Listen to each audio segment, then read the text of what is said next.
So I saw Casey Neistat's video this morning, right? And like a lot of people on YouTube, I would say like most impressionable late teens to early 20s to mid-teens, he's a pretty popular guy.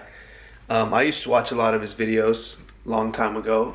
When he was doing the daily vlog back in the day, 2014, 2013, used to watch his videos every day. Back then it was way tougher for me to watch any videos because of my living situation at the time. So what I had to do was get up at like 7 in the morning, which was like 7 at night in the US. And then I would download the video and then watch it during the day because my internet was so crap. I could only watch a certain amount of stuff per month. So going to all that difficulty to watch his videos, why would anyone do that, right? Because I think a lot of the recent narrative around him has been that he's kind of played out, he's kind of like overdone it, it's not very original anymore. But back in the day, there wasn't that much competition for him back in the day, I would say. He was pretty good at what he did. He's edited like HBO documentaries, not documentaries, him and his brother made a show for HBO, and they obviously know how to do a professional job at editing and all that stuff and making things interesting, because that's really the challenge of making a vlog, right? Life is so boring on a day-to-day that making it interesting is the hardest part. So when you're making an interesting vlog, what does that mean? Like, you have to have a variety of activities, or you have to present things in a new way, or you have to do something that's different from the last time that you did it. Because if it's not different, then it's the same. And if it's the same, then it's boring, right? We're on this internet trend these days where everything has to be like brand new or it's not worth even visiting. Like today morning when I woke up, I always wake up and then I search YouTube for the latest sports videos. And then the NBA trade deadline is like in an hour from now. So that means even videos that are 45 minutes old are outdated and you need like the latest fresh stuff. And I'm not saying that's a bad thing or a good thing necessarily.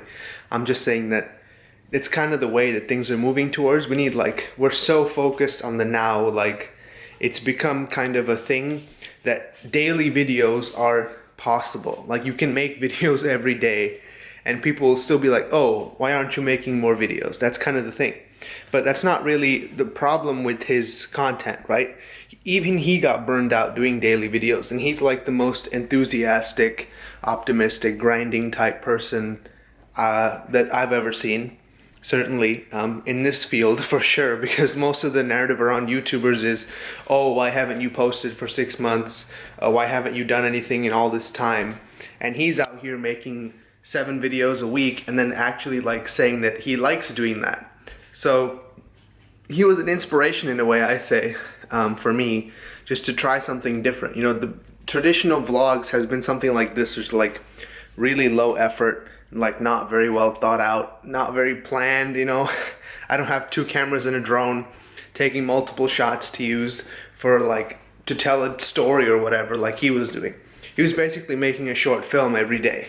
And that's impressive in and of itself, just to do that, because the turnaround time is so low.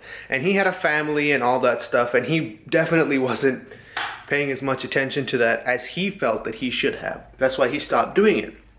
He stopped doing it once, I remember, and then he came back and started doing it again, and then he stopped doing that again, and then now he kind of just makes videos whenever, like once every 2 weeks, once every 3 weeks, whenever he feels like it, he makes a video.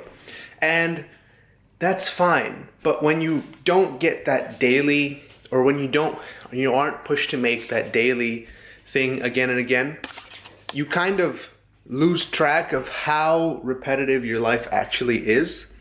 Now, his life is probably more exciting than most of ours, right?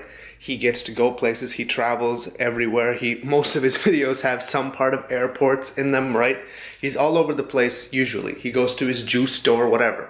Like, anyone who's watched a couple weeks of his daily vlogs can tell you exactly what his routine is, right? He goes running, etc.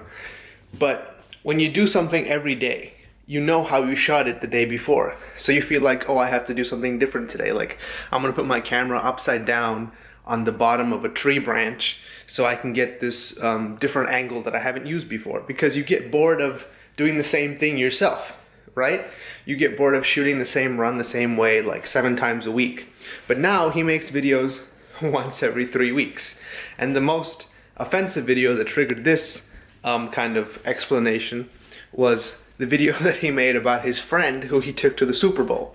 Now he's made this exact same video, I think twice, at least once before, where he surprises his friend with Super Bowl tickets and they go to the Super Bowl because he's never seen the Patriots win the Super Bowl, even though they've won like 6 times, right? So he takes his friend to the Super Bowl, and his friend, they get good seats because he's rich or whatever. They see the Super Bowl, and they lose, right? You can't script that they win. It's not a movie. So he makes the same video again, except this time they win. Now, I don't know that that's what happened because I didn't watch the video.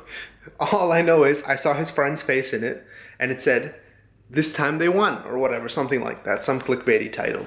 So I was watching this, and it occurred to me, he's so distanced from his daily vlog days that he kind of has lost track of what he has made and what he hasn't made, and he's fallen into the trap that I think we all fall into, and we all have the risk of falling into, which is once you get a little bit comfortable with your situation, it becomes really easy to repeat, right?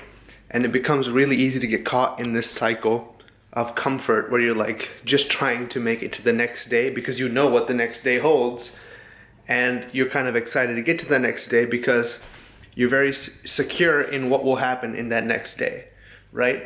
That's why he goes to the juice shop. That's why he gets his coffee. That's why he eats candy that strangers send him. It's all a big pattern. And ultimately, I have no prescription because, you know, I'm not really about prescriptions anymore. I'm trying not to be. But Casey Neistat used to be like this beacon of inspiration for, I think, most YouTubers. He's extremely popular. And he's like a huge celebrity. If you talk to, he recently made a video about like a top 20 ranked tennis pro who has a YouTube channel which is inspired by his videos.